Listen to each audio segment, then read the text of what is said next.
রাব্বুল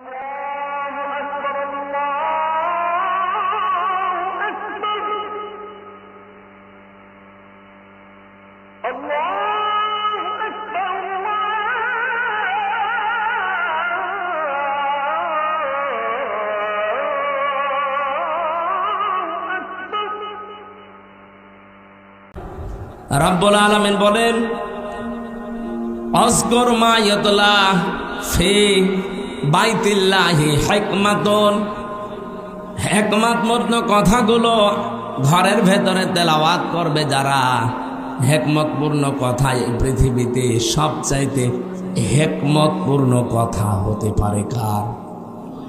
আল্লাহর চাইতে হিকমতে কথা বলা কেউ আছে দুনিয়ায়?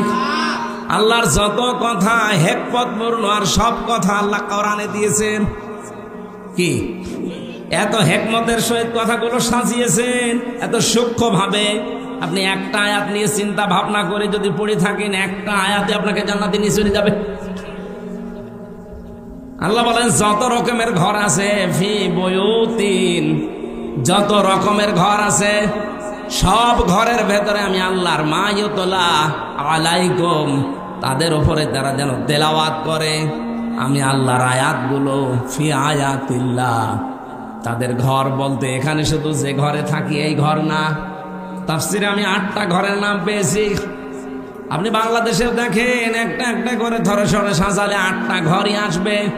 নিচের ঘর, ইউনিয়নের যে ঘর আছে, যেখানে তো ইউনিয়নবাসী তাদের কথাবার্তা নিয়ে সেখানে উপস্থাপন করে, ইউনিয়ন পরিষদ ঘর আছে না? এরপরে আপনি উপজেলা পরিষদে ঘর পাবেন, এরপরে আদালতে ঘর পাবেন জেলা শহরে। আদালতের ঘর আবার 2টা জেলায়, একটা হচ্ছে ম্যাজিস্ট্রেট কোর্ট আর একটা জজ কোর্ট। ম্যাজিস্ট্রেট কোর্টের জন্য আলাদা ঘর নেই, জজ কোর্টের জন্য। কথা বলছেন আমার? আপনি নিজের ব্যক্তিগত ঘর, ইউনিয়নের ঘর, উপজেলার ঘর, আদালতের ঘর। আদালতে তো 2 প্রকার বললাম। এরপর পৌরসভার ঘর, এরপরে মন্ত্রণালয়ের ঘর। প্রত্যেকটা মন্ত্রীর আলাদা আলাদা বিভাগ আছে, ঘর আছে। এরপরে সর্বোচ্চ ঘরের নাম হচ্ছে সংসদ। এটাও ঘর না? এই 8টা ঘরে যদি আল্লাহর আয়াতগুলো তেলাওয়াত হতো সকাল সন্ধ্যা, আর ওই আয়াতের উপরে যদি মেসেজ করি আমরা চলতে পারতাম, এই বাংলাদেশটাও মিনি জান্নাত হয়ে যেত। আল্লাহ পাক এইটা জানিয়েছেন, আলাউলা দাফউল্লাহিন নাসা বিবাযিহিম বাযিন লাহুদ্দিমাতি সাওয়ামিউ ওয়া বিয়াউ ওয়া সালাওয়াতু ওয়া মাসাজিদু ইযকারু ফিহা ইসমুল্লাহি কাসীরা। এখানে বাংলা অর্থ শুনলে আপনি মনে করবেন আয়াত ভুল, আমিও মনে করেছিলাম, কিন্তু স্পেশাল কিছু অর্থ এখান থেকে বের করা লাগবে। ওয়ালাউলা দাফউল্লাহ, আল্লাহ যদি নিজে দাফা না করতেন, দাফা মানে প্রতিহত করা, ধ্বংস করা না, প্রতিহত করা, বাধার সৃষ্টি করা অথবা প্রতিবন্ধকতা সৃষ্টি করা, এরকম অর্থ হয় দাফা লাহুদ্দিমাতের। তাহলে ধ্বংস হয়ে যেত, শেষ হয়ে যেত। আল্লাহ যদি নিজে এটাকে প্রতিহত না করতেন, আল্লাহ যদি ভালো দিয়ে মন্দকে চাপা না দিতেন, অথবা ভালো দিয়ে মন্দের উপরে বিজয় না করতেন। 1 নম্বরের নাম দিয়েছিল মানুষের ভেতরে একে অন্যের দ্বারা যদি আমার আল্লাহ দাফা করে না রাখতেন, দমন করে না রাখতেন, নিচু করে না রাখতেন, দাবিয়ে না রাখতেন, কি হতো জানো? লাহুদ্দিমাত সাওয়ামিউ, সওমায়ের বহুবচন সাওয়ামি। এটা সংসার বিরাগী যারা এই বাংলাদেশে লালনের ফকিরের মাজারে যারা থাকে,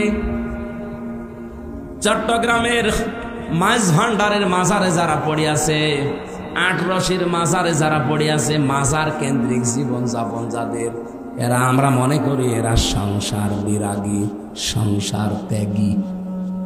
আল্লাহ বলেন এরা যেভাবে আল্লাহকে ডাকাডাকি করে, হ্যাঁ ওদের পদ্ধতি ভুল হতে পারে, ডাকে তো ওরা যেখানে বসে বসে ডাকে। আপনি লালনের মাজারে যান, যখন ওদের অনুষ্ঠান চলে, চুল একবার সামনে যায় একবার পেছনে যায়, কি জিকির, যদিও আল্লাহর নামের সাথে অন্য কাউকে ডেকে তারা শিরিক করে ফেলে, কিন্তু জিকির তো করছে। যার জিকির করুক, জিকির তো করছে সওয়াবের নিয়তেই, ভালোর নিয়তেই। আল্লাহ বলেন আমি এই সংসার বিরাগীদের ইবাদত খানা ওয়া বিয়াউন, বিউনের বহু বচন বিয়াউন, এটার বাংলা অর্থ গির্জা। গির্জার সমূহ রাখতাম না।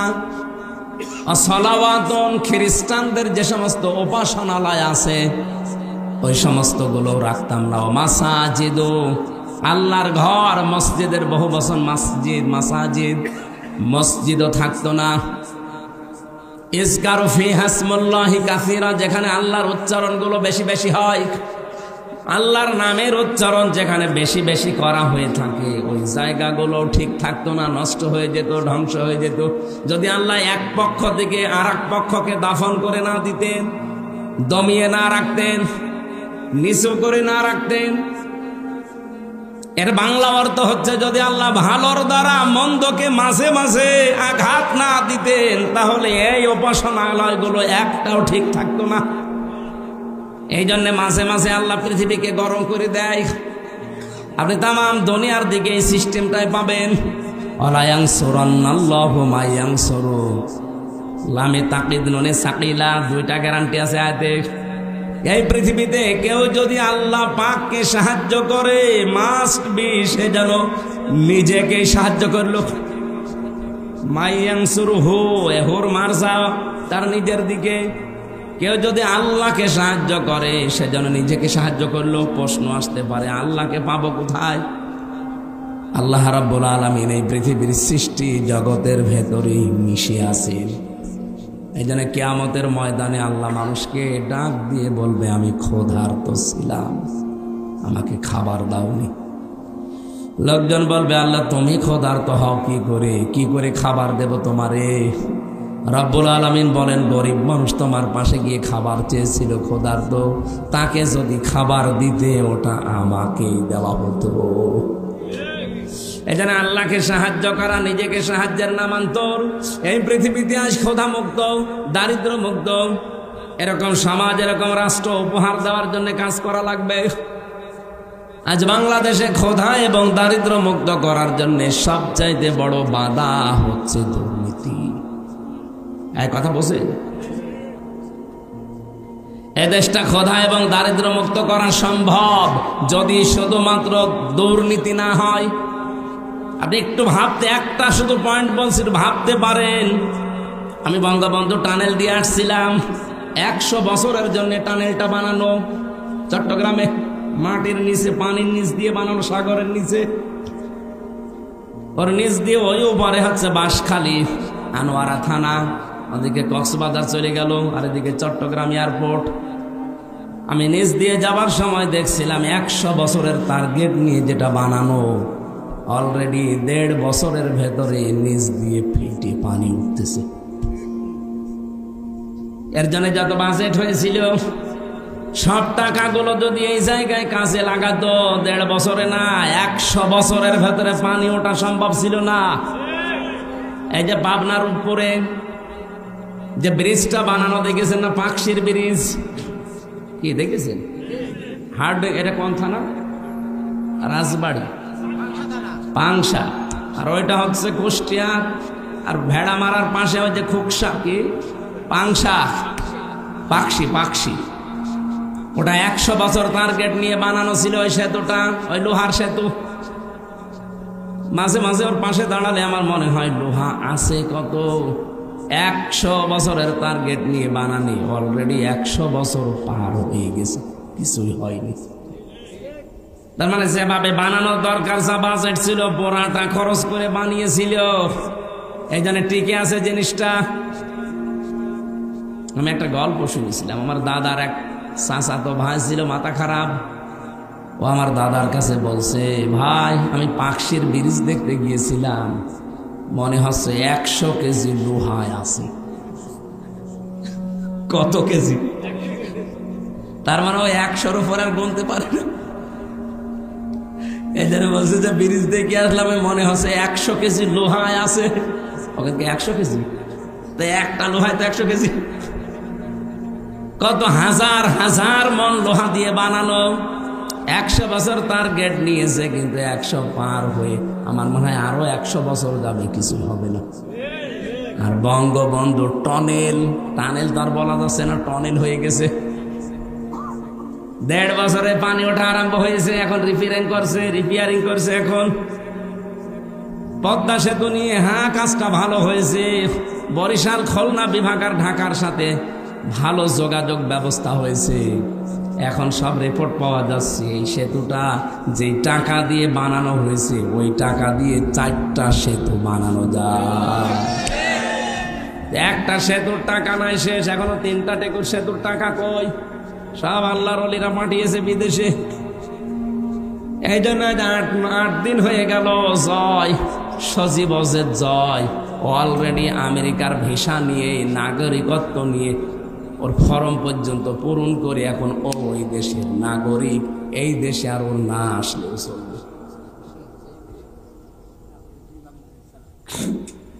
আমি মালয়েশিয়া ছিলাম কিছুদিন আগে, সিঙ্গাপুরে। মালয়েশিয়াতে যে দোকানে গিয়েছিলাম, 4টা লোক কাজ করে এক দোকানে। এক লোক থাইল্যান্ডে বাড়ি, বাংলাদেশের যশোরের একজন আছে, পাকিস্তানের একজন, আর ভারতের 2 জন। এই লোকগুলো ওখানে কাজ করছে। প্রত্যেকে তার নিজের দেশ থেকে ভিসা পাসপোর্ট করে গেছে। আমাদের দেশ থেকে যে গেছে যশোর থেকে, তার 8.5 লাখ টাকা খরচ। মাসে ইনকাম তার 1.5 লাখ টাকা মাসে, মনে করেন 1.5 লাখ। ও আর একটু বেশি বলেছিল, আমি 1.5 লাখে ধরলাম। ওর পাশের চেয়ারে বসে বসে যে দর্জির কাজ করে, কাপড় চোপড় সেলাই করে, ওর পাশে যে আছে সে, তার বাড়ি হচ্ছে পাকিস্তানে, তার খরচ হয়েছে 2,20,000 টাকা। তারও ইনকাম মাসে ওই 1.5 লাখ। এর পাশে দেখলাম 2 জন সেলাই করছে, তাদেরও মাসে 1.5 লাখ টাকা, তাদের খরচ হয়েছে 1,20,000। এর পাশে একজন থাইল্যান্ডের আছে, সেও কাজ করছে, তার খরচ হয়েছে আসতে 30,000 টাকা বাংলাদেশের টাকায়। পাশের রাষ্ট্র তো 30,000 টাকা খরচ, ইনকাম হচ্ছে 1.5 লাখ। এই যে 5 জনের হিসাব বললাম, 5 জনেরই প্রতি মাসে এই দোকান থেকে ইনকাম, কাপড় চোপড় সেলাই করে 1.5 লাখ করে। কিন্তু খরচের তালিকা মিলান তো, 8.5 লাখ একজনের, 1,20,000 একজনের, 2,20,000 একজনের, 30,000 একজনের। খরচ তো প্রত্যেকের আকাশ পাতাল হয়ে গেছে, কিন্তু উপায় সমান। আমি জিজ্ঞাসা করলাম, এই টাকাগুলো, এত টাকা লাগে? ভারত পাকিস্তান আমরা তো পাশাপাশি, থাইল্যান্ড সেটা দূরে আছে, ওটা মেনে নিলাম, ঠিক আছে, কিন্তু পাশাপাশি থাকতে আমাদের কোথায় 8.5 লাখ আর কোথায় 2,20,000, 1,20,000, এত কেন? আমাদের ওই 2,20,000, 1,20,000 হয়ে যায়, তো বাকি টাকা হাসিনার বোন রেহেনা নেয়। আর ওই যে দরবেশ, ওই দাড়িয়ালা দরবেশ সালমান এফ রহমান আর জয়, এই 3 জন মিলে আল্লাহর ওলিরা ভাগ পায়। শুধু মালয়েশিয়া 257টা দেশ আছে বিশ্বে। যত দেশে, যত জায়গায় মানুষ, এই দেশ থেকে প্রায় 1 কোটির উপরে মানুষ থাকে। সব টাকা পয়সা একেবারে চোখ বন্ধ করে থাকলেও তাদের অ্যাকাউন্টে চলে যায়। বলেন সুবহানাল্লাহ। আপনি সুবহানাল্লাহ বলেন। আপনি চিন্তা করতে পারেন? এই জন্য বলছি, দেশটা দাঁড়িয়ে যাবে, কোনো অসুবিধা নেই। এদেশের মানুষ মানুষ নয়, এটা মানব সম্পদ। শুধুমাত্র দুর্নীতি বন্ধ করা লাগবে। এই জন্য আল্লাহকে সাহায্য করা, এখন আল্লাহর আইনগুলো জমিনে কায়েম করার মাধ্যমে, যে আল্লাহর আইনে জমিনে কায়েম করার জন্য চেষ্টা চালাবে, সে যেন লিখে নেয় যে আমি নিজেকেই নিজে সাহায্য করছি। আলা ইয়ানসুরান্নাল্লাহু মা ইয়ানসুরুহু ইন্নাল্লাহা লাকাবিয়্যুন আজিজ। অবশ্যই আমি আল্লাহ লাকাবিয়্যুন আজিজ দিয়েছেন। কাবিয়্যুন আজিজ দিলেও হয়ে যেত, মহাপরিক্রমশালী এবং শক্তিমান। আল্লাযীনা ইম্মাক্কান্নাহুম ফিল আরদি আকামুস সালাহ। বৃষ্টি জোরে চলছে নাকি? জান্নাতের মানুষ ফেরেশতা যারা বলছে না এরা জাহান্নামে নিতে দেব না, এটা তওবা করার জন্য বাড়ি থেকে বের হয়েছিল। এ আলেমের কাছে জিজ্ঞাসা করে, আরেকজন আলেমের কাছে যাচ্ছিল তওবার নিয়ম শিখতে, যদিও এখনো সে তওবাটা পরিপূর্ণ করে নাই। শুধুমাত্র নিজে নিজে স্বীকার করেছে যে আল্লাহ আমি অপরাধী, আমি অনুশোচনা করছি, জীবনে কাজগুলো আমি আর করবো না, এগুলো জানার জন্য যাচ্ছিল, এখনো কিন্তু পরিপূর্ণ তাওবা সে করেনি। দুই দল ফেরেশতার ঝগড়া যখন আল্লাহ পাক রব্বুল আলামিনের কাছে তারা দুই দলেই গেছে, জিজ্ঞাসা করছে সিদ্ধান্ত মালিক তোমার, এ জান্নাতে যাবে না জাহান্নামে যাবে একটু আমাদের বলে দিন। সঙ্গে সঙ্গে আল্লাহ পাক বলেন একটা কাজ করো, বান্দার লাশ থেকে ওর বাড়ি পর্যন্ত একটা মাপ দাও, আর ওর লাশ থেকে যে আলেমের বাড়ি যাচ্ছিল আলেমের বাড়ি পর্যন্ত একটা মাপ দাও। যেদিকে দূরত্ব কম হবে, যদি আলেমের বাড়ির দূরত্ব কম হয়, লাশ থেকে আমি আল্লাহ শক্তি ওরে মাফ করে দেব। বুখারী শরীফের হাদিস এটা। নবীজি বলেন আল্লাহর এই বান্দার লাশ থেকে তার আলেমের বাড়ি পর্যন্ত রাস্তার দূরত্ব বেশি ছিল, নিজের বাড়ির দূরত্ব কম ছিল। এরপরেও মহান রব্বুল ইজ্জাত ওয়াল জালাল মাটিকে আদেশ দিলেন, মাটির ভেতরে ভূমিকম্প তৈরি হয়ে গেল, লাশকে আমার আল্লাহ আষাঢ় দিয়ে আলেমের বাড়ির দিকে কমপক্ষে 2.5 হাত পর্যন্ত এগিয়ে দিয়েছে। ফেরেশতারা মাপ দিতে গিয়ে দেখে যে নিজের বাড়ি থেকে এ আলেমের বাড়ি পর্যন্ত দূরত্বর দিক থেকে লাশের কাছ থেকে আলেমের বাড়ি কাছাকাছি হয়ে গেছে। আল্লাহর সিদ্ধান্ত ছিল যেটা কাছে হবে সেই দিকে যাবে। রব্বুল আলামিন শুধু তার তাওবা করার নিয়ত ছিল, পরিপূর্ণ করতে পারে নাই, তারপরও আল্লাহ তাকে মাফ করে জান্নাতে দিয়ে দিয়েছে। এত বড় একটা অপরাধী যদি সত্যি মাফ পেয়ে যায়, এটা হাদিস, আমি বানিয়ে বললাম না। আমরা এখানে অত বড় অপরাধী হয়তো নেই, অপরাধ আমাদের জীবনেও আছে, জেনার গোনা আমাদের জীবনে আছে, চুরির গোনা আমাদের জীবনে আছে, সকলখড়ি গোনা গেবদের গোনা আমাদের জীবনে আছে, মানুষ হত্যা করার গোনা আছে। কারণ বিয়ের পরে কত মানুষ নিজের সন্তান দুনিয়ায় আসার আগে মেরে ফেলেছে, এটাও মানুষ হত্যার শামিল। হয়তো সময় বুঝেছেন কি বসেন নাই, শয়তানের ধোকায় হোক নফসের জালে যে কি খাওয়াবি, বিয়ের কেবল 2 বছর 1 বছর 3 বছরও যায়নি, এখন যদি ছেলে মেয়ে হয় মানুষ কি বলবে, এই ভয়তে হলেও হয়তো আমরা ওই সময় বহু মানুষ জেনে না জেনে নিজের সন্তান ছেলে হোক মেয়ে হোক দুনিয়ায় আসতে দেয়নি, আগেই মেরে ফেলেছে। এরকম আমাদের দেশে নেই? এটা রেকর্ড হচ্ছে তো, এই জন্য বললাম।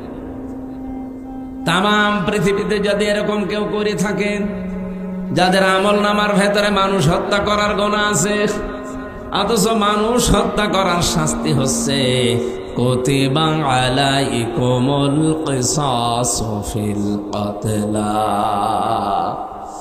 কেউ যদি কোনো মানুষকে মেরে ফেলে তার প্রথম শাস্তি হচ্ছে তাকে মেরে ফেলা লাগবে। এই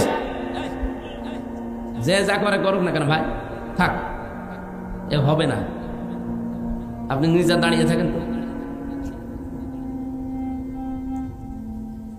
এ কঠিন পরিস্থিতি যারা পার করলাম, ময়দানে হাসরের ময়দানে মাহশারে যদি এখন তুলে বলে তোর আমল নামার ভেতরে মানুষ হত্যা করার গুনাহ আছে, তোর আমল নামার ভেতরে চুরি করার গুনাহ আছে, তোর আমল নামার ভেতরে গেবদের গুনাহ আছে, এর ভেতরে চকলখড়ি করার গুনাহ আছে, অন্যের উপরে দোষ চাপিয়ে দেওয়ার গুনাহ আছে, এটা নেই দেশে?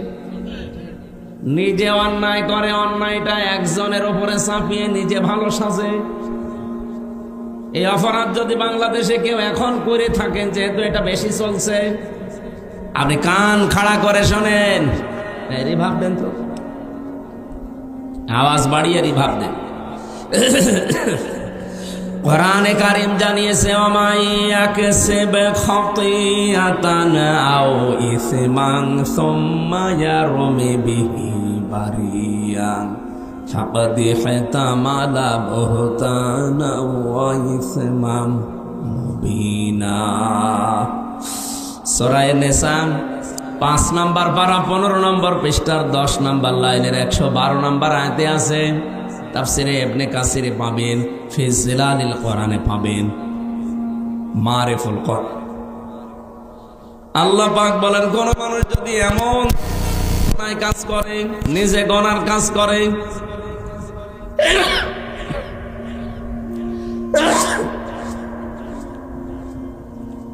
নিজে মানবতা বিরোধী কোন কাজে আঞ্জাম দেয়, আর কাজটা যখন হয়ে যায় তখন একটা ভালো মানুষ নিরপরাধ মানুষের উপরে দোষটা চাপিয়ে দিয়ে নিজে ভালো, নিজেকে ভালো সাজায়, মানুষের কাছে বলে যে এই কাজ আমার দ্বারা হয়নি।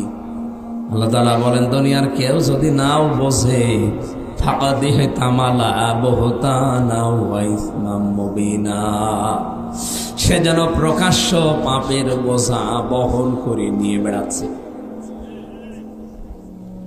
আর রাজবাড়ীবাসী আয়াত থেকে কি পেলেন আপনি বলেন তো?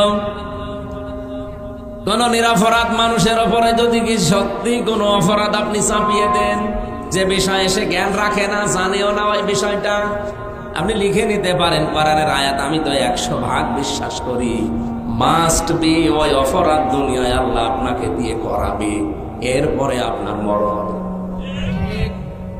আপনি ভালো ভালো মানুষকে বিনা দোষে মেরে ফেলেছেন, এমন এমন দোষ তাদের উপরে চাপিয়ে দিয়েছেন, জীবনে যে লোকগুলো এ দোষ করে নাই, আপনি নিজেও জানেন যে এরা এই দোষে দোষী না।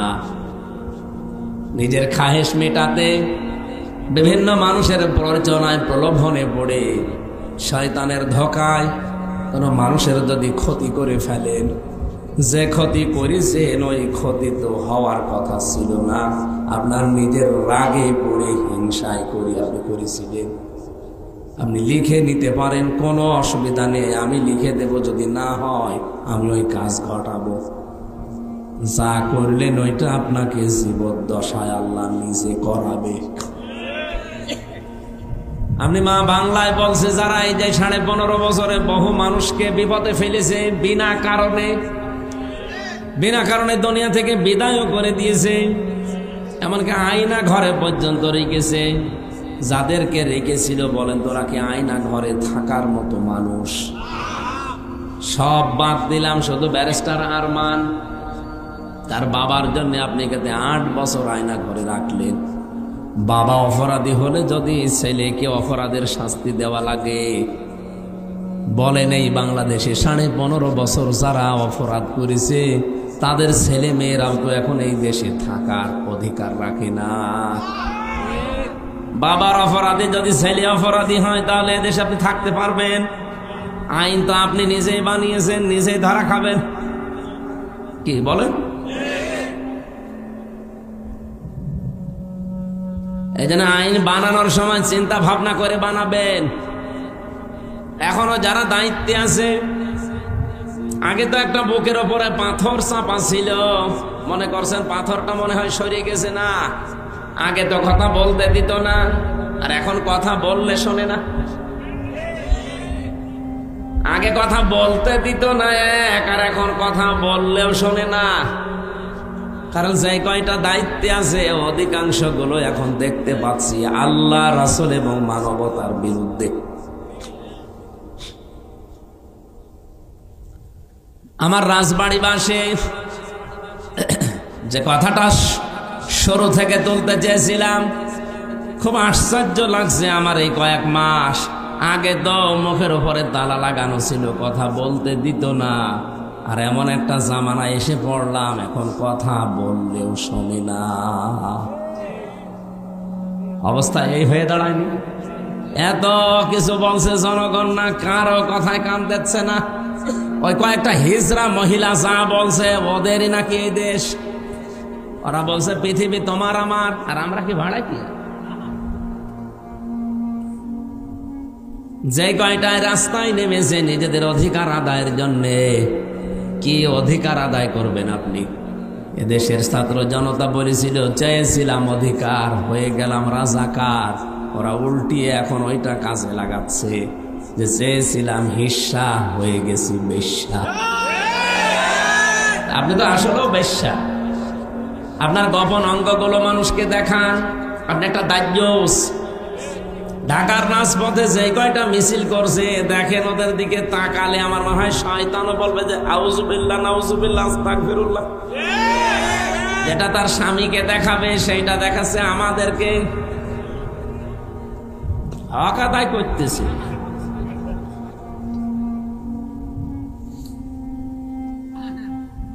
আশা করবো এগুলো বন্ধ হওয়া দরকার। এদের পেছনে রাঘব বোয়ালরা আছে, এদের জীবনও সাহস হইতো না। মিছিল 8-10 জন 15-20 জন বের করে, মানুষ চাই কয়জন, তার চাইতে মিডিয়া বেশি। কোথায় পায় এরা? এসব ভাড়া করা বিশ্বের মোড়লদেরকে দেখাতে চায় যে আমরা নারী অধিকার আদায়ের পক্ষে। এর নাম নারীর অধিকার। আজকে ইসলামপন্থী এক মা দেখলাম বলছিল বোরকা পরে যে নিজের গোপন অঙ্গগুলো মানুষকে দেখানো যদি অধিকার হয়, এরকম অধিকার এই দেশের মুসলিম মেয়েদের দরকার নেই। যারা ওগুলো করছেন এরা এই দেশের মেয়ে না। আমি যে মিছিলটা দেখলাম সামনে শুধু 2 জন বাংলাদেশের মেয়ে লোক, বাকি অধিকাংশ কলকাতা থেকে ভাড়া করা।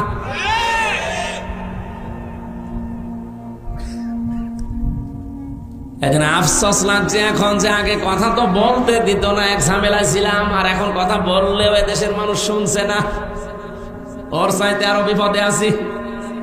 আগে তো বলতে দিত না, চুপ করে থাকতাম, যে যা করছে করুক গা। কিন্তু এখন বইলে করব কি? প্রকাশ্য ইসলামের বিরুদ্ধে, কোরআনের আয়াতের বিরুদ্ধে ওরা হাত দিয়েছে। ওরা বলছে দেহ আমার, সিদ্ধান্ত আমার। আপনি এত বড় কথা বলতে পারলেন এই 92% মুসলমানের দেশে? দেহ আপনার কোন বাবা দিয়েছে? কোরআনে কারীম জানিয়েছে এই দেহের মালিক শুধুমাত্র আল্লাহ। বাবা শুধু বিছানায় ছিল, এতটুকুই শেষ, তাদের আর দায়িত্ব নেই। ওরা বিছানায় 2 জন ছিল, এতটুকুই। বাকি যা করার এই বীর্য থেকে হামজা বানিয়েছে কে? রাব্বুল আলামিন স্মরণ করাচ্ছেন আমাদেরকে, কাইফা তাকফুরুনা বিল্লাহি ওয়া কুনতুম আমওয়াতান ফাআহইয়াকুম সুম্মা ইউমীতুকুম সুম্মা ইউহয়ীকুম সুম্মা ইলাইহি তুরজাউন। বলেন আল্লাহু আকবার।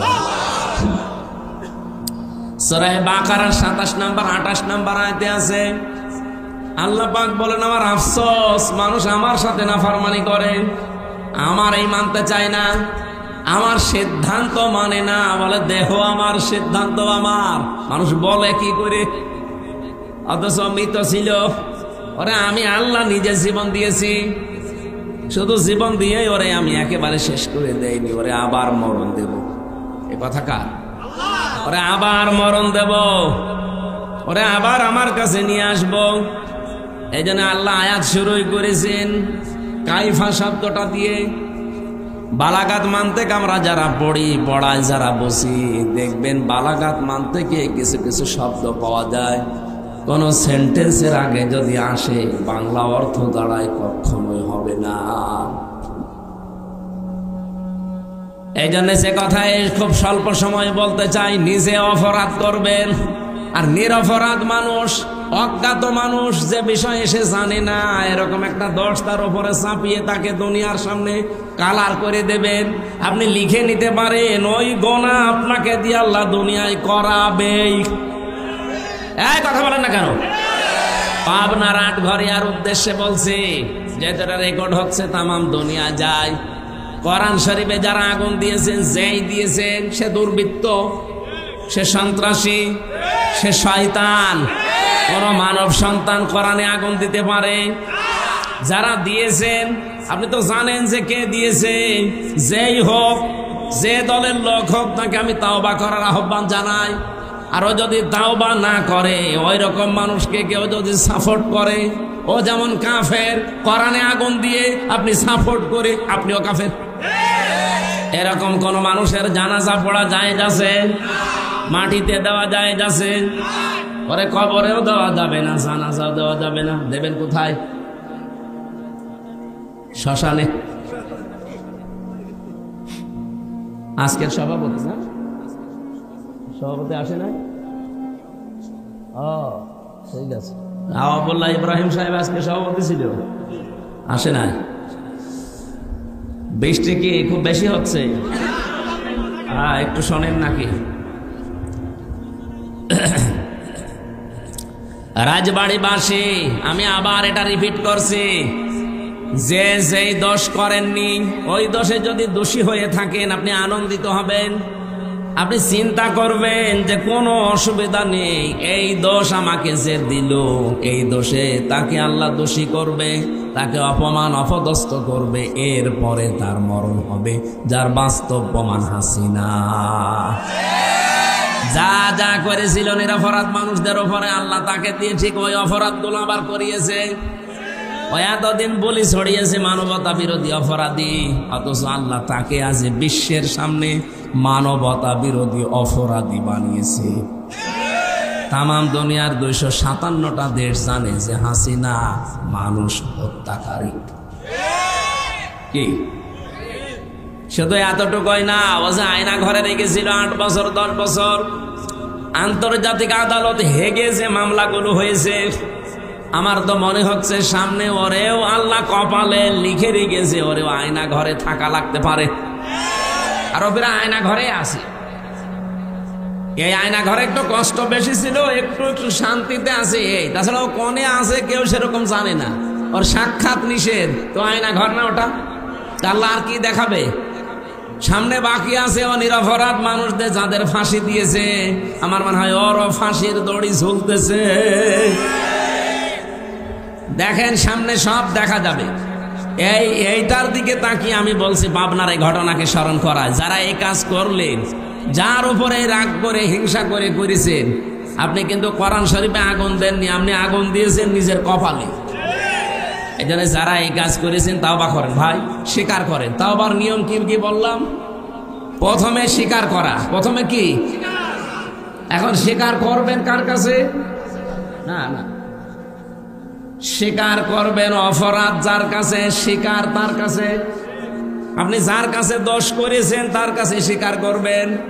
পাবনার এই অফিসে 150 কোরআনে যারা আগুন লাগিয়েছেন, এই অফিসের মালিক যারা, তাদের কাছে স্বীকার করবেন। যদি ওই অফিসের লোকজনই আগুন দিয়ে থাকে, তারা নিজেরাই জাতির সামনে বলবেন যে আমরা এই কাজ করেছি। ওরা যদি না করে অন্য কেউ করে থাকে, কোন দুর্বৃত্ত যেই হোক, তার জাতির সামনে বলা লাগবে যে আমি করেছি। এটা যদি না করেও শুধু আস্তাগফিরুল্লাহ পড়ে, ওর আস্তাগফিরুল্লাহ হবে না। কি কথা বলেন না কেন? এরকম বহু আস্তাগফিরুল্লাহ পড়া মানুষ আমি পেয়েছি। জেলখানা এক ওসি পেয়েছিলাম আস্তাগফিরুল্লাহ পড়ে।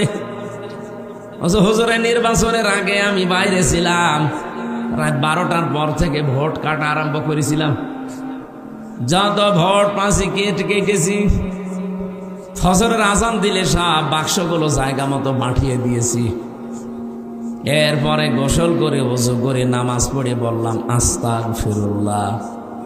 আমার এই তাও বাকি হয়েছে না, কারণ আপনি তো আল্লাহর কাছে দোষ করেননি, আপনি মানুষের অধিকার নষ্ট করেছেন। এটা হককুল্লাহ না, এটা হকুল ইবাদ। আল্লাহর হক নষ্ট করলে আল্লাহ ইচ্ছা করলে মাফও করতে পারে, শাস্তিও দিতে পারে, ওনার ইচ্ছা। কিন্তু হকুল ইবাদ, বান্দার হক যদি কেউ নষ্ট করে থাকে, ওটা আগে তার কাছে স্বীকার করা লাগবে। আর যে হক নষ্ট করেছেন, হককে ফেরত দেওয়া লাগবে। বলেন তো আপনি এই হক ফেরত দেবেন কি করে? এই ওসির 8 বছর জেল, ও জেল থেকে বের হয়ে দেখবে যে যাদের হক আমি নষ্ট করেছিলাম, অনেক ভোটার মরে গেছে। বলেন বলেন, ও তার কাছে মাপ চাবে কি করে? সে তো মরে গেছে। আপনি বলেন নিজের দিকে তাকিয়ে আর ওই ওসির দিকে তাকিয়েও কি মাপ পাবে জীবনে? মাপ পাবে কি করে? কারণ আল্লাহর কাছে মাপ চাইলেও তো হবে না, কারণ আল্লাহর কাছে দোষ করে নাই, ও দোষ করেছে ওই 3 লাখ 3.5 লাখ ভোটারের কাছে। এই 3.5 লাখ ভোটার, কত মানুষ তো 8 বছরে মরে যাবে। কি করে আপনি জেল থেকে তাদের বের হয়ে পাবেন? তার মানে আপনি কপালে আগুন লাগিয়েছেন। আমি যে তাওবারে 3টা নিয়ম এমনি এমনি বলি নাই। আমরা দেশের মানুষ অনেকেই মনে করি সবই আল্লাহর কাছে। আল্লাহর কাছে মানে অপরাধ যার কাছে স্বীকার করবেন তার কাছে। সুতরাং পাবনায় কোরআনে আগুন যার কারণে দিয়েছেন, যে দিয়েছেন সে তো জানেন যে আমি দিয়েছি, তার উচিত হবে জনসম্মুখে এসে অথবা ওই অফিসের মালিক যারা তাদের কাছে যে বলা যে ভাই আমি অপরাধ করেছিলাম, এতগুলো কোরআন পড়িয়ে ফেলেছি, আমি আবার 150 কোরআন কিনে দেব। 1 নাম্বার। 2 নাম্বারে সে যেন রাত দিন 24 ঘন্টা অনুশোচনা করে, অনুতপ্ত হয়। 3 নাম্বারে আমি জীবনে আর এরকম কোরআন বিরোধী কোনো কাজ করব না, জীবনের মতো ফিরে আসলাম। এর নাম হচ্ছে তাওবা। এই তাওবার জন্য আল্লাহ আহ্বান জানিয়েছেন, যারা এরকম তাওবা করবে তাদের ওই ডাকাতের মতো আল্লাহ মাফ করে দেবে। ও শুধু একটু নড়াচড়া দিয়েছিল, ওর এই নড়াচড়া দেখে যদি আল্লাহ জমিনকে ভূমিকম্প দিয়ে ওর লাশকে একটা আষাঢ় দিয়ে সামনের দিকে এগিয়ে দিতে পারে। আজ আমাদের মনটা দরকার, ভেতরের অবস্থা কি এটা আপনি জানেন আর আমি নিজে জানি। সুতরাং মন পাল্টান, যার কাছে যে দোষ করেছেন, অপরাধ করেছেন, তার কাছে স্বীকার করে অনুশোচনা করেন, অনুতপ্ত হন। জীবনের মতো আমি আর এই কাজে যাব না বলে ফিরে আসেন। আশা করছি আল্লাহ আমাদের অপরাধ শুধু মাফ করবে না, মাফ করার পরে পুরা জায়গাটা নেকি দিয়ে পাল্টিয়ে দেবে। দরুদ আর সালাম পড়ে আমাদের নির্ধারিত যে আয়াত পড়লাম সূরা হজ 39, 40, 41 নম্বর আয়াত। এত আয়াত তাফসীর মাহফিল আমার পড়া হয় না, একটু বেশি হয়ে গেছে। এটা মক্কার জীবনে বিশ্বনবী 13 বছর মার খেয়েছিলেন। কত বছর? যারা মার দিয়েছিল তারা সব ছিল সন্ত্রাসী। কি সব ছিল তারা ওই 13 বছরের সন্ত্রাসী। যারা মার খেয়েছিল এই মানুষগুলো ছিল দুর্বল, মাজলুম। আল্লাহ রাব্বুল আলামিন 13টা বছর তাদের এই জুলুম, অত্যাচার, নির্যাতন দেখার পরে অনুমতি দিলেন। উযিনা লিল্লাযীনা ইউকাতালুনা বিআন্নাহুম যুলিমু। অনুমতি দেওয়া হলো, এটা মসলের সিগা। অনুমতি দেওয়া হলো তাদের জন্যে যাদেরকে এতদিন পর্যন্ত জুলুম, নির্যাতন, অত্যাচার, হত্যা করা হয়েছে। বিআন্নাহুম যুলিমু, কারণ তাদের উপরে জুলুম করা হয়েছিল, এই জন্য আমি অনুমতি আজকে দিলাম। এতদিন পর্যন্ত 13 বছর সাহাবায়ে কেরাম অনুমতি পাননি জিহাদ করার জন্য, যুদ্ধ করার জন্য, পাল্টা আক্রমণ করার জন্য। এতদিন তাদের যুদ্ধ, জিহাদ, পাল্টা আক্রমণ ছিল শুধুমাত্র ধৈর্য। শুধু কি? আমরা আজ 15 বছর যেটা ধরেছিলাম, যাই করুক না কেন কিছুই করার নেই। অনুমতিও পাইনি কোনো জায়গা থেকে। মায়ের খাওয়া লাগবে, জেনে শুনেই মায়ের খাওয়া লাগবে। ভালো মানুষ বাড়ি থেকে ধরে নিয়ে জেলখানায় আটক করে, আবার বাড়ি থেকে টাকা নিলে ছেড়ে দেয়। মনে আছে আমার বাবার কাছেও টাকা পায়, পাওনা টাকা নিয়ে গেল। এরকম রাজবাড়ি হয়নি? যারা এই কাজে ছিলেন আপনি নিজেকে নিজে প্রশ্ন করেন। এরকম হাজার হাজার অপরাধ দুনিয়ায় আপনার আছে, কিন্তু আমরা কিচ্ছু বলতে পারি না, কারণ আমাদের হাত বাঁধা। আমাদেরকে একটা মিথ্যা ট্যাগ দিয়ে দুর্বল করে রেখেছিল যে আমরা নাকি যুদ্ধ অপরাধী, আমরা নাকি রাজাকার। অথচ এটা তো পুরা বানোয়াট, এখন তামাম দুনিয়া দেখতে পাচ্ছে। সিনেমা বানাইতো, নভেল, নাটক, থিয়েটার, বই লিখত, মঞ্চস্থ করতো নাটক পর্যন্ত। মামলা, হামলা, কেস, কাম সবই ফটো যা দিত। একটা হুজুর মাথায় টুপি আর মুখে দাড়ি দেখলেই মানুষ মনে করতো এটা যুদ্ধ অপরাধী, এটা রাজাকার। অথচ যুদ্ধ অপরাধী বলা হয় যারা যুদ্ধ করে অন্যায় ভাবে তাদের। তো অন্যায় ভাবে যুদ্ধ করেছিল পাকিস্তানের সেনাবাহিনী, যুদ্ধ অপরাধী হলে তারা হবে। কথা বলেন না কেন? রাজাকার আন্তর্জাতিক 2টা রিপোর্ট বের হয়েছে গতকালকে ভিডিও আকারে। ওই জামানায় যারা 71 সালে ভিডিও করেছিল, 2টা আন্তর্জাতিক, বাংলাদেশের রিপোর্ট না, এরা তো সব ভেজাল। আন্তর্জাতিক 2টা রিপোর্টে দেখাচ্ছে পাকিস্তানদের পাশাপাশি যারা এই যে রাজাকার বলা হয়, তাদেরও পোশাক ওই সামরিক বাহিনীর মতো ছিল। পুলিশের এখানে লেখা থাকে না বাংলাদেশ পুলিশ, বলেন না কেন? ওদেরও পোশাকে লেখা আছে ইংরেজিতে রাজাকার, RAZAKAR, রাজাকার। আমি বাংলা ইংরেজিতে লেখা দেখলাম।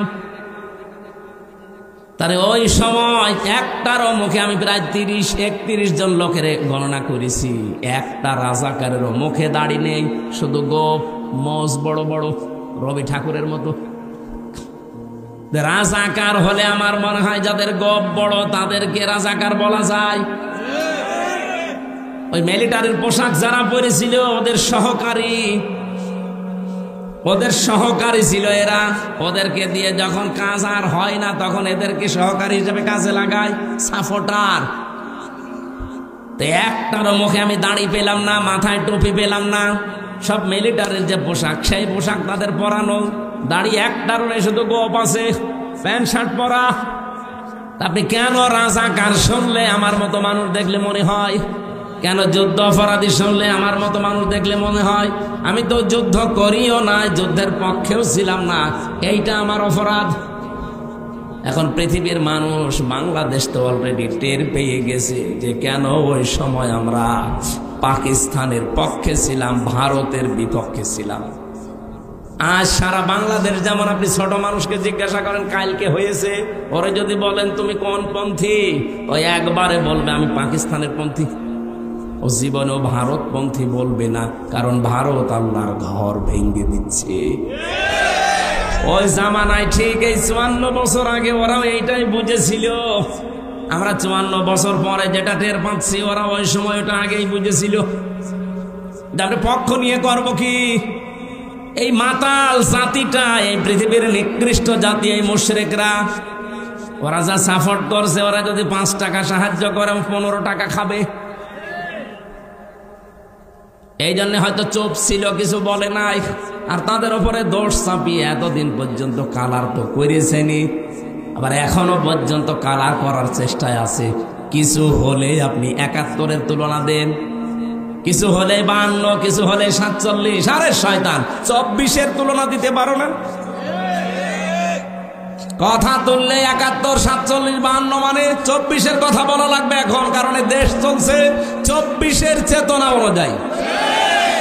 এটা মে মাসের আজকে 20 তারিখ, আর সামনে মাসের 11 দিন আছে, আর সামনে মাসে জুন মাসের 10 দিন, 21 দিন পরে জুলাই ঘোষণাপত্র বের হবে, 36শে জুলাই। তখন এমনি যে সংবিধান চলছে এটা বাতিল হয়ে যাবে, ওই সংবিধান থেকে দেশ চলবে। এখন যে চোপ্প মিয়া আছে, চোপ্প মিয়া অটোমেটিক বাতিল হয়ে যাবে, কারণ ওই সংবিধান থেকে তাকে রাষ্ট্রপতি বানানো, ওইটাই তখন থাকবে না। জুলাইয়ের চেতনা দেখে যে জুলাই ঘোষণাপত্র পাঠ হবে 10 তারিখে জুনে, ওইটা থেকে দেশ চলবে। চুপ্প শেষ। বাকি যারা এতদিন আশায় বুক বেঁধেছিল যে আপা চট করে আসবে আর ফট করে ধরবো, এগুলোও শেষ। কারণ যে আশায় ছিলেন যে আর একটা নতুন দল গঠন করব, সে আব্দুল হামিদ ও শয়তান পালিয়েছে। কথা বলছে না কেন?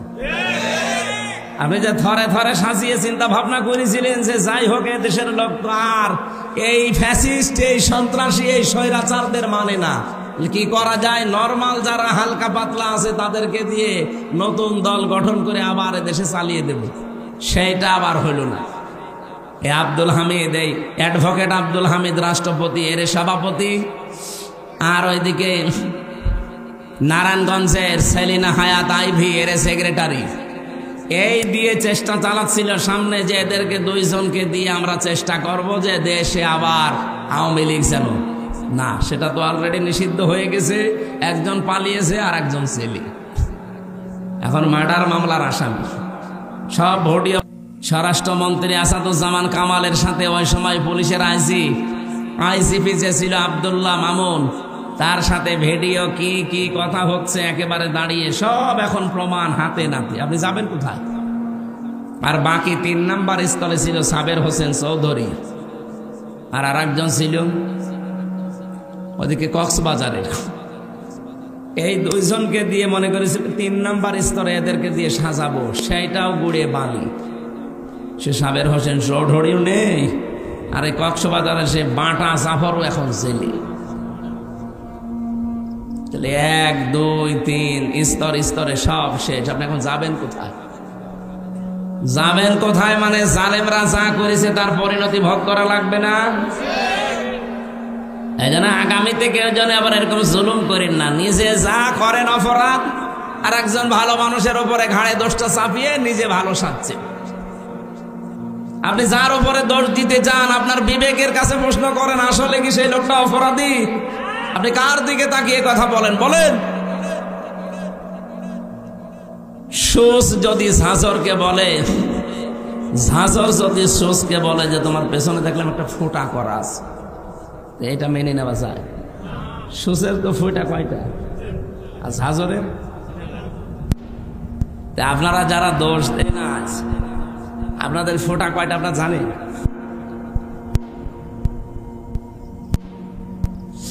আর রাজবাড়ি বাসী 13 বছর মার খাওয়ার পরে যেহেতু শুধুমাত্র একটা অস্ত্র ছিল যে ধৈর্য, এই শেষ, আর কিছু করা যাবে না।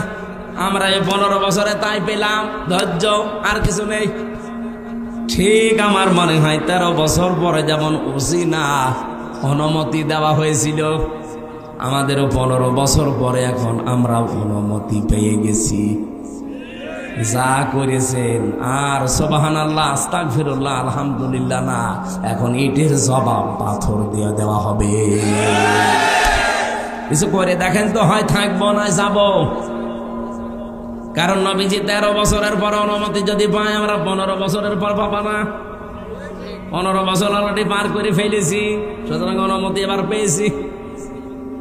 আল্লাহ পাক বলেন, ওয়া ইন্নাল্লাহা আলা নাসরিহিম লাকাদির, অবশ্যই আমি আল্লাহ এই মানুষগুলোর উপরে যাদের অত্যাচার, জুলুম, নির্যাতন চালানো হয়েছিল এদেরকে সাহায্য করব এবং বিজয় দিতে আমি আল্লাহ সক্ষম।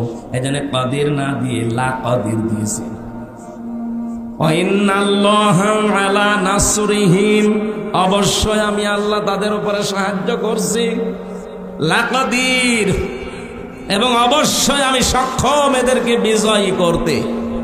আমরা চর্ম চোখে যেটা দেখি কোরআনের সাথে মিলিয়ে ওইটাই বলছি। 13 বছর পরে অনুমতি পেয়েছিল, অলরেডি আমরা 15 বছর পরে যা দেখছি আল্লাহর সাহায্য আসবে এবং বিজয়ী আমাদেরকে করাতে আল্লাহ অক্ষম না সক্ষম? বলেন বলেন। আমি এই লাকাদিরের কদির শব্দ পড়েছিলাম, কদির দিলেও তো অর্থ করে ফেলতাম বাংলায়। আমি আলেম যারা আছে তারা কদির দিলেও অর্থ করতে পারে, লা কদির দিলে কেন? আল্লাহ গ্যারান্টি দিচ্ছে ভাই, আপনি আন্দাজে মমতাজের মতো লাফিয়ে করবেন কি? এ চাপাবাজি করে দেশ চলে? ও বলে সিয়াসিত হাদিস পড়া, বুখারী শরীফ, মুসলিম শরীফ সব পড়িস। আমি অনার্স মাস্টার শেষ করলাম, আমার কামেল ছিল ফেকার উপরে, আমি হাদিসের ওপরও কামেল করেছি। এত কিছু করার পরও আমি এখনো বলতে পারি না যে আমার সব কোরআনের তাফসির, সব হাদিস পড়া শেষ। আর ও মহিলা কি চাপাবাজ, সংসদে দাঁড়িয়ে বলছে আমার সব পড়া শেষ। আমার মনে হয় ওর পেটের ওপরে পাড়া দিলে ও যদি একটা আয়াত শুদ্ধ করে বলতে পারে, ওকে আমি মিষ্টি খাওয়াবো,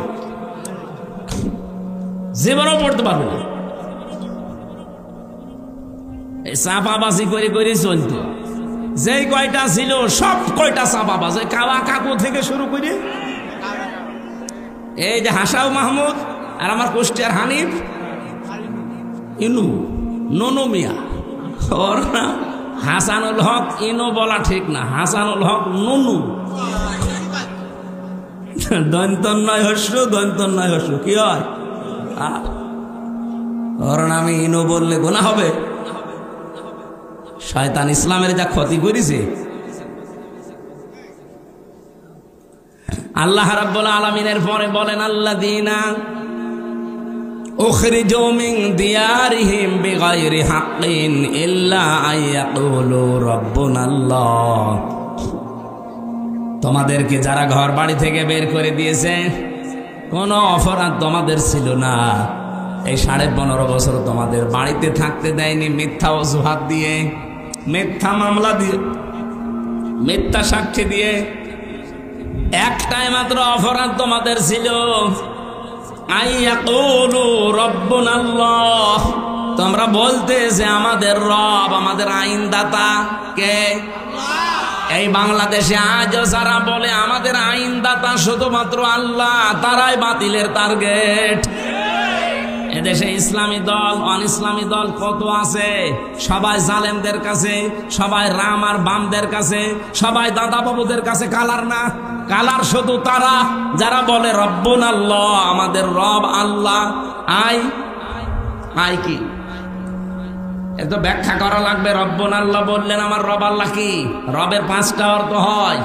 রব মানে সৃষ্টিকর্তা, রব মানে আইনদাতা, রব মানে মাবুদ, ইবাদত পাওয়ার যোগ্য, রব মানে অভিভাবক, রব মানে উকিল। বলেন তো এই বাংলাদেশে আজ যারা বলে আমরা আল্লাহর আইন ছাড়া কারো আইন চাই না, তারা এই দেশে অনেকের কাছে শত্রু।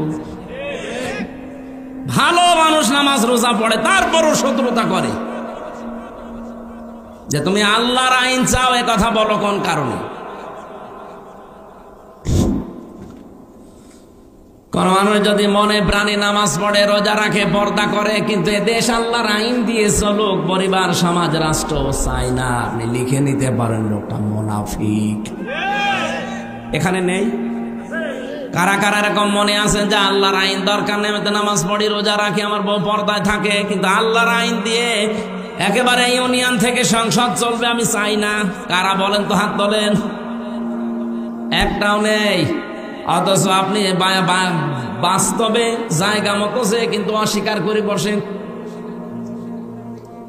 বলেন আপনার এই কথা দিয়ে, আপনার রায় দিয়ে, সমর্থন দিয়েই তো চলবে যে আল্লাহর আইন মতো ইউনিয়ন চলবে, উপজেলা চলবে, পৌরসভা চলবে, সংসদ ভবন চলবে, মন্ত্রণালয় চলবে, সেক্রেটারিয়েট চলবে। এগুলো আল্লাহর আইন মতো চালালে অস্কর রব্বাকা না না। সূরা হাসাবের ভেতরে আয়াতটা আছে, আমার আয়াতটা সিরিয়াল মনে আসছে না, 35 নাম্বার এই আয়াতটা, 34 নাম্বার আয়াত। রব্বুল আলামিন বলেন, অজকুর মা ইউতলা ফি বাইতিল্লাহি হিকমাতুন, হিকমতপূর্ণ কথাগুলো ঘরের ভেতরে তেলাওয়াত করবে যারা।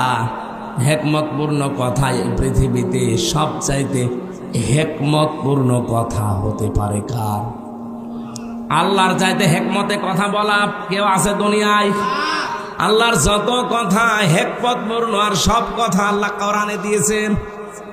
কি এত হিকমতের সহিত কথাগুলো সাজিয়েছেন, এত সূক্ষ্ম ভাবে। আপনি একটা আয়াত নিয়ে চিন্তা ভাবনা করে যদি পড়ে থাকেন, একটা আয়াতে আপনাকে জান্নাতে নিয়ে চলে যাবে। আল্লাহ বলেন, যত রকমের ঘর আছে, ফি বুয়ুতিন, যত রকমের ঘর আছে, সব ঘরের ভেতরে আমি আল্লাহর মা ইউতলা আলাইকুম, তাদের উপরে তারা যেন তেলাওয়াত করে আমি আল্লাহর আয়াতগুলো। ফি আয়াতিল্লাহ, তাদের ঘর বলতে এখানে শুধু যে ঘরে থাকি এই ঘর না, তাফসিরে আমি 8টা ঘরের নাম পেয়েছি। আপনি বাংলাদেশে দেখেন, একটা একটা করে ধরে সরে সাজালে 8টা ঘরই আসবে। নিচের ঘর, ইউনিয়নের যে ঘর আছে, যেখানে তো ইউনিয়নবাসী তাদের কথাবার্তা নিয়ে সেখানে উপস্থাপন করে। ইউনিয়ন পরিষদ ঘর আছে না? এরপরে আপনি উপজেলা পরিষদে ঘর পাবেন, এরপরে আদালতে ঘর পাবেন জেলা শহরে। আদালতের ঘর আবার 2টা জেলায়, একটা হচ্ছে ম্যাজিস্ট্রেট কোর্ট আর একটা জজ কোর্ট। ম্যাজিস্ট্রেট কোর্টের জন্য আলাদা ঘর নেই, জজ কোর্টের জন্য। কথা বলছেন আমার? আপনি নিজের ব্যক্তিগত ঘর, ইউনিয়নের ঘর, উপজেলার ঘর, আদালতের ঘর। আদালতে তো 2 প্রকার বললাম। এরপর পৌরসভার ঘর, এরপরে মন্ত্রণালয়ের ঘর। প্রত্যেকটা মন্ত্রীর আলাদা আলাদা বিভাগ আছে, ঘর আছে। এরপরে সর্বোচ্চ ঘরের নাম হচ্ছে সংসদ। এটাও ঘর না? এই 8টা ঘরে যদি আল্লাহর আয়াতগুলো তেলাওয়াত হতো সকাল সন্ধ্যা, আর ওই আয়াতের উপরে যদি মেসেজ করি আমরা চলতে পারতাম, এই বাংলাদেশটাও মিনি জান্নাত হয়ে যেত। আল্লাহ পাক এইটা জানিয়েছেন, আলাউলা দাফউল্লাহিন নাসা বিবাযিহিম বাযিন, লাহুদ্দিমাতি সাওয়ামিউ ওয়া বিয়াউ ওয়া সালাওয়াতু ওয়া মাসাজিদু ইযকারু ফীহা ইসমুল্লাহি কাসীরা। এখানে বাংলা অর্থ শুনলে আপনি মনে করবেন আয়াত ভুল, আমিও মনে করেছিলাম, কিন্তু স্পেশাল কিছু অর্থ এখান থেকে বের করা লাগবে। ওয়ালাউলা দাফউল্লাহ, আল্লাহ যদি নিজে দাফা না করতেন, দাফা মানে প্রতিহত করা, ধ্বংস করা না, প্রতিহত করা, বাধার সৃষ্টি করা অথবা প্রতিবন্ধকতা সৃষ্টি করা, এরকম অর্থ হয় দাফা লাহুদ্দিমাতের। তাহলে ধ্বংস হয়ে যেত, শেষ হয়ে যেত, আল্লাহ যদি নিজে এটাকে প্রতিহত না করতেন। আল্লাহ যদি ভালো দিয়ে মন্দকে চাপা না দিতেন অথবা ভালো দিয়ে মন্দের উপরে বিজয় না করতেন। এক নম্বরের নাম দিয়েছিল মানুষের ভেতরে একে অন্যের দ্বারা যদি আমার আল্লাহ দাফা করে না রাখতেন, দমন করে না রাখতেন, নিচু করে না রাখতেন, দাবিয়ে না রাখতেন, কি হতো জানো? লাহুদ্দিমাত সাওয়ামিউ, সওমায়ের বহুবচন সাওয়ামি। এটা সংসার বিরাগী যারা এই বাংলাদেশে লালনের ফকিরের মাজারে যারা থাকে, চট্টগ্রামের মাছ ভান্ডারের মাজারে যারা পড়ে আছে, আটরশির মাজারে যারা পড়ে আছে, মাজার কেন্দ্রিক জীবন যাপন যাদের, এরা আমরা মনে করি এরা সংসার বিরাগী, সংসার ত্যাগী। আল্লাহ বলেন এরা যেভাবে আল্লাহকে ডাকাডাকি করে, হ্যাঁ ওদের পদ্ধতি ভুল হতে পারে, ডাকে তো ওরা যেখানে বসে বসে ডাকে। আপনি লালনের মাজারে যান, যখন চকদের অনুষ্ঠান চলে, চুল একবার সামনে যায় একবার পেছনে যায়, কি জিকির! যদিও আল্লাহর নামের সাথে অন্য কাউকে ডেকে তারা শিরিক করে ফেলে, কিন্তু জিকির তো করছে। যার জিকির করুক, জিকির তো করছে সওয়াবের নিয়তেই, ভালোর নিয়তেই। আল্লাহ বলেন আমি এই সংসার বিরাগীদের ইবাদত খানা ওয়া বিয়াউন, বিউনের বহুবচন বিয়াউন, এটার বাংলা অর্থ গির্জা, গির্জার সমূহ রাখতাম না। সালাওয়াতুন, খ্রিস্টানদের যে সমস্ত উপাসনালয় আছে ওই সমস্ত গুলো রাখতাম না। মাসাজিদু, আল্লাহর ঘর, মসজিদের বহুবচন মসজিদ, মাসাজিদ, মসজিদও থাকতো না।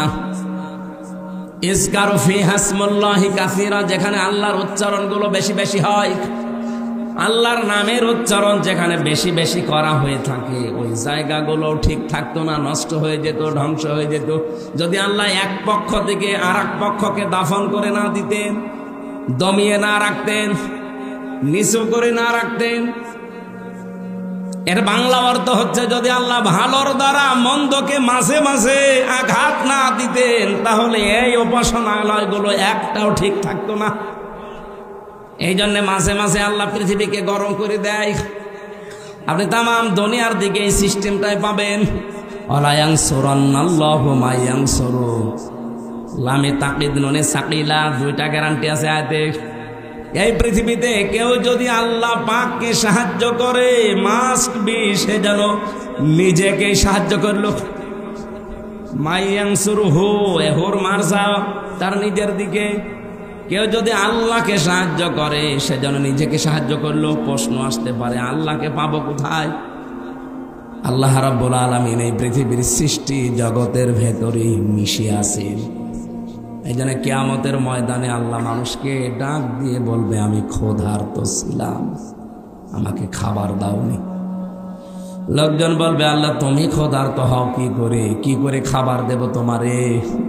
রাব্বুল আলামিন বলেন গরিব মানুষ তোমার পাশে গিয়ে খাবার চেয়েছিল, ক্ষুধার্ত, তাকে যদি খাবার দিতে ওটা আমাকেই দেওয়া হতো। এজন্য আল্লাহকে সাহায্য করা নিজেকে সাহায্যের নামান্তর। এই পৃথিবীতে আজ ক্ষুধা মুক্ত, দারিদ্র মুক্ত এরকম সমাজ, এরকম রাষ্ট্র উপহার দেওয়ার জন্য কাজ করা লাগবে। আজ বাংলাদেশে ক্ষুধা এবং দারিদ্র মুক্ত করার জন্য সবচাইতে বড় বাধা হচ্ছে দুর্নীতি। এক কথা বলছে, এদেশটা ক্ষুধা এবং দারিদ্র মুক্ত করা সম্ভব যদি শুধুমাত্র দুর্নীতি না হয়। আপনি একটু ভাবতে, একটা শুধু পয়েন্ট বলছি, ভাবতে পারেন। আমি বঙ্গবন্ধু টানেল দিয়ে আসছিলাম, 100 বছরের জন্য টানেলটা বানানো, চট্টগ্রামে মাটির নিচে, পানির নিচ দিয়ে বানানো, সাগরের নিচে, ওর নিচ দিয়ে ওই উপরে হচ্ছে বাঁশখালী, আনোয়ারা থানা, ওদিকে কক্সবাজার চলে গেল, আর এদিকে চট্টগ্রাম এয়ারপোর্ট। আমি নিচ দিয়ে যাবার সময় দেখছিলাম 100 বছরের টার্গেট নিয়ে যেটা বানানো, অলরেডি 1.5 বছরের ভেতরে নিচ দিয়ে ফেটে পানি উঠতেছে। এর জন্য যত বাজেট হয়েছিল, সব টাকাগুলো যদি এই জায়গায় কাজে লাগাতো, 1.5 বছরে না 100 বছরের ভেতরে পানি ওঠা সম্ভব ছিল না। এই যে পাবনার উপরে যে ব্রিজটা বানানো দেখেছেন না, পাকশির ব্রিজ, কি দেখেছেন? হার্ড, এটা কোন থানা? রাজবাড়ি, পাংশা। আর ওইটা হচ্ছে কুষ্টিয়া। আর ভেড়া মারার পাশে ওই যে খুকসা, কি পাংশা, পাকশি। ওটা 100 বছর টার্গেট নিয়ে বানানো ছিল ওই সেতুটা, ওই লোহার সেতু। মাঝে মাঝে ওর পাশে দাঁড়ালে আমার মনে হয় লোহা আছে কত। 100 বছরের টার্গেট নিয়ে বানানি, অলরেডি 100 বছর পার হয়ে গেছে, কিছুই হয়নি। তার মানে যেভাবে বানানোর দরকার, যা বাজেট ছিল, পুরাটা খরচ করে বানিয়েছিল, এই জন্য টিকে আছে জিনিসটা। আমি একটা গল্প শুনেছিলাম, আমার দাদার এক চাচাতো ভাই ছিল মাথা খারাপ। ও আমার দাদার কাছে বলছে, ভাই আমি পাকশির ব্রিজ দেখতে গিয়েছিলাম, মনে হচ্ছে 100 কেজি লোহায় আছে। কত কেজি? তার মানে ওই 100-র উপর আর গুনতে পারে না। এই জন্য বলছে যে ব্রিজ দেখে আসলাম, মনে হচ্ছে 100 কেজি লোহায় আছে। ওখানে 100 কেজি, তাই একটা লোহায় তো 100 কেজি। কত হাজার হাজার মন লোহা দিয়ে বানানো, 100 বছর টার্গেট নিয়েছে, কিন্তু 100 পার হয়ে আমার মনে হয় আরো 100 বছর যাবে, কিছু হবে না। আর বঙ্গবন্ধু টানেল তো আর বলা যাচ্ছে না, টানেল হয়ে গেছে। 1.5 বছরে পানি ওঠা আরম্ভ হয়েছে, এখন রিপেয়ারিং করছে। এখন পদ্মা সেতু নিয়ে কাজটা ভালো হয়েছে। বরিশাল, খুলনা বিভাগ আর ঢাকার সাথে ভালো যোগাযোগ ব্যবস্থা হয়েছে। এখন সব রিপোর্ট পাওয়া যাচ্ছে, এই সেতুটা যে টাকা দিয়ে বানানো হয়েছে, ওই টাকা দিয়ে 4টা সেতু বানানো যায়। একটা সেতুর টাকা নাই শেষ, এখনো 3টা টেকুর সেতুর টাকা কই? সব আল্লাহর ওলিরা পাঠিয়েছে বিদেশে। এই জন্য 8 দিন হয়ে গেল জয়, সজীব অজেদ জয় অলরেডি আমেরিকার ভিসা নিয়ে, নাগরিকত্ব নিয়ে, ওর ফর্ম পর্যন্ত পূরণ করে এখন ওই দেশের নাগরিক। এই দেশে আর ওর না আসলেও চলবে। আমি মালয়েশিয়া ছিলাম কিছুদিন আগে, সিঙ্গাপুরে। মালয়েশিয়াতে যে দোকানে গিয়েছিলাম, 4টা লোক কাজ করে এক দোকানে। এক লোক থাইল্যান্ডে বাড়ি, বাংলাদেশের যশোরের একজন আছে, পাকিস্তানের একজন, আর ভারতের 2 জন। এই লোকগুলো ওখানে কাজ করছে। প্রত্যেকে তার নিজের দেশ থেকে ভিসা পাসপোর্ট করে গেছে। আমাদের দেশ থেকে যে গেছে যশোর থেকে, তার 8.5 লাখ টাকা খরচ। মাসে ইনকাম তার 1.5 লাখ টাকা মাসে, মনে করেন 1.5 লাখ। ও আর একটু বেশি বলেছিল, আমি 1.5 লাখে ধরলাম। ওর পাশের চেয়ারে বসে বসে, যে দর্জির কাজ করে, কাপড় চোপড় সেলাই করে, ওর পাশে যে আছে সে, তার বাড়ি হচ্ছে পাকিস্তানে। তার খরচ হয়েছে 2,20,000 টাকা। তারও ইনকাম মাসে ওই 1.5 লাখ। এর পাশে দেখলাম 2 জন সেলাই করছে, তাদেরও মাসে 1.5 লাখ টাকা। তাদের খরচ হয়েছে 1,20,000। এর পাশে একজন থাইল্যান্ডের আছে, সেও কাজ করছে, তার খরচ হয়েছে আসতে 30,000 টাকা বাংলাদেশের টাকায়। পাশের রাষ্ট্র তো, 30,000 টাকা খরচ, ইনকাম হচ্ছে 1.5 লাখ। এই যে 5 জনের হিসাব বললাম, 5 জনেরই প্রতি মাসে এই দোকান থেকে ইনকাম, কাপড় চোপড় সেলাই করে 1.5 লাখ করে। কিন্তু খরচের তালিকা মিলান তো, 8.5 লাখ একজনের, 1,20,000 একজনের, 2,20,000 একজনের, 30,000 একজনের। খরচ তো প্রত্যেকের আকাশ পাতাল হয়ে গেছে, কিন্তু উপায় সমান। আমি জিজ্ঞাসা করলাম, এই টাকাগুলো, এত টাকা লাগে? ভারত, পাকিস্তান, আমরা তো পাশাপাশি। থাইল্যান্ড সেটা দূরে আছে, ওটা মেনে নিলাম, ঠিক আছে। পাশাপাশি থাকতে আমাদের কোথায় 8.5 লাখ আর কোথায় 2,20,000, 1,20,000, এত কেন? আমাদের ওই 2,20,000, 1,20,000 হয়ে যায়, তো বাকি টাকা হাসিনার বোন রেহেনা নেয়। আর ওই যে দরবেশ, ওই দাড়িয়ালা দরবেশ সালমান এফ রহমান আর জয়, এই 3 জন মিলে আল্লাহর ওলিরা ভাগ পায়।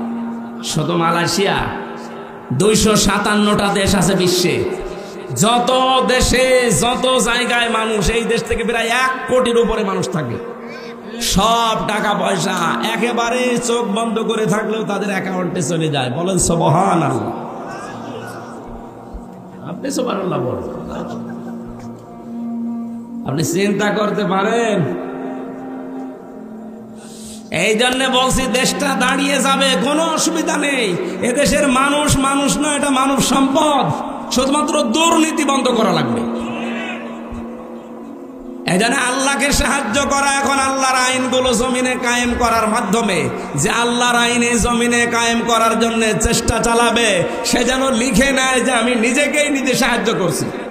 ওয়ালা ইয়ানসুরান্নাল্লাহু মা ইয়ানসুরুহু ইন্নাল্লাহা লাকাবিয়্যুন আজিজ। অবশ্যই আমি আল্লাহ লাকাবিয়্যুন আজিজ দিয়েছেন। কাবিয়্যুন আজিজ দিলেও হয়ে যেত, মহাপরিক্রমশালী এবং